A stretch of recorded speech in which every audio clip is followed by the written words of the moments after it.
जय जगन्नाथ सांग माने शिक्षा शक्ति किचन को आपण मानक स्वागत जनाऊँगी। चलतु आज गोटे परफेक्ट ढाबा स्टाइल छोले घरे तैयारी करिबा।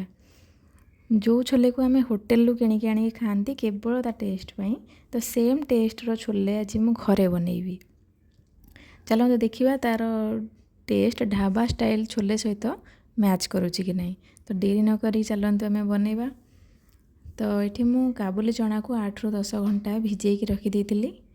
ताकू एबे धोई नहीं कि गोटे प्रेसर कुकर देदेबा।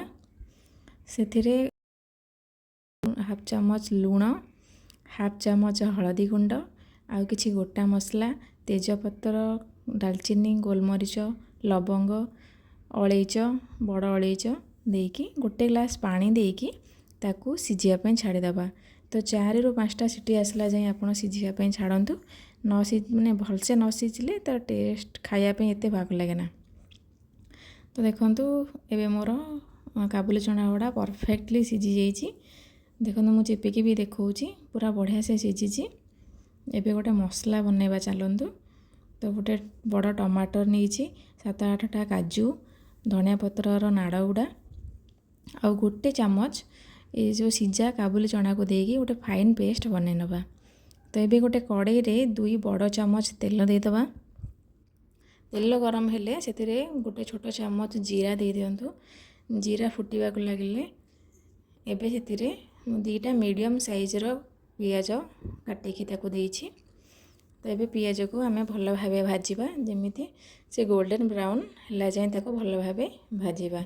तो पियाज जदि कंचा रोचे ताहले तरकारी टेस्ट से भाया आसबनी। तो भल भाव पियाज को गोल्डन ब्राउन है जाए भाजतु। तो ये मुझे गोटे छोटा मिस्टेक कर देछि। तो ये अदा रसुण कंचा लंकार गोटे चामच पेस्ट ये मुझे जोटा कि मुझे रेकर्डिंग करने को भूली जाइए। तो चलतु आप स्किप करेंगे निश्चय पकेबे। तो मोर पियाज ये बढ़िया से भाजी हो गला। तो एबे आम जो पेस्ट बनई रखी टमाटर सेटा को देदेबा। तो टमाटर प्यूरी को देकी भल भाव ताको आम गोले नवा। आमर ये जो बाकी किसी टमाटर प्यूरी लगिक रही मिक्सचर जार रे तादरे अल्प पानी देकी ताको भी से मसला रे ऐड करदेबा।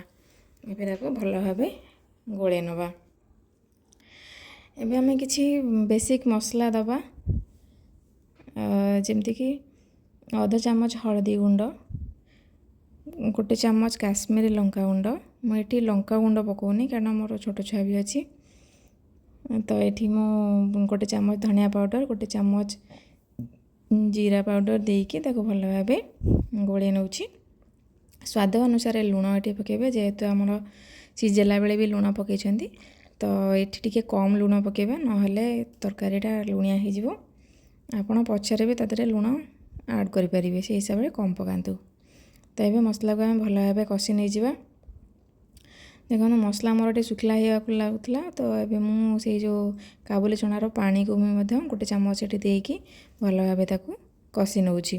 तो आप मन रखु सब कसला बेले गरम पानी ही यूज करेंगे। तो ये आम ए गोटे चामच छोले मसला भी दौचे आ गोटे चामच कसूरी मेथी देकी ताको भल भाव गोले नवा।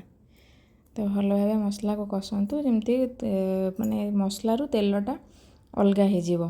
तेल जिते छाड़ुचे से जानवे आपंकर मसलाटा परफेक्टली कषि हो गला। तो देखो ये मसला मोर भले से कषि हो। मु अल्प गोलमरीच गुंड भी दूची। यहाँ ऑप्शनल अच्छी आप चाहिए पकई पारे ना स्किप करेंगे। एबे भल भाव कषि नियंतु। देखो मसला आमर पूरा बढ़िया से कषि हो गला। माने मसला टोटाली तेल तादू अलग भी हो गला। एबे आम जो सिझेकी रखि जो काबुली चना को ताकू ये देदेबा।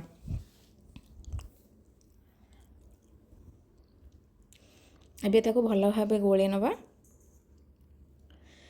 देखंतु माने एठी मोर अल्प पानी अच्छी काबुली चना रे। यदि आप अधिक पानी देते ताहले आपन को पानी देवाई दरकार पड़ोनी। तो मोर ये जेहतु अल्प पानी अच्छी तो मुझे गरम पानी आउ गोटे ग्लास भाया दौची। गरम पानी देकी ताको भल भाव गोले नौछि। एबे ताको घोड़ेकी 10 मिनट जाए फुटापी छाड़ीदेवा।